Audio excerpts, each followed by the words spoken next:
मित्रांनो, सप्रेम जय भीम. भगवान बुद्धांनी जे 4 आर्य सत्य दिलेले आहेत त्यापैकी नंबर 1 सर्व दुःखम.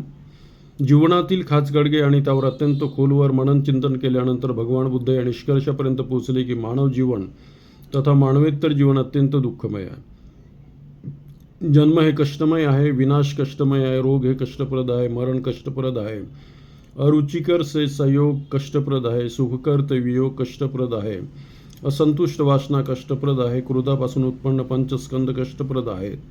सकल जगात आग लागलेली आहे तेव्हा आनंद मानण्यासाठी वेळ कुठे आहे. सुखानंतर दुःख आणि त्यानंतर भय उत्पन्न होतो. महासागरात जेवढे पाणी नाही त्याहीपेक्षा अधिक अश्रू मानवाने गाळले आहेत. मनुष्य पृथ्वीवर असा कोणताही सुरक्षित स्थान पाहू शकत नाही जिथे त्याचा मृत्यू न हो. जीवन दुःखाने परिपूर्ण आहे. जन्म, जरा, रोग, मृत्यू, शोक, क्लेश, आशा, आकांक्षा आणि नैराश्य सर्व आसक्तीपासून उत्पन्न होतात. आता हे सर्व दुःख आहे.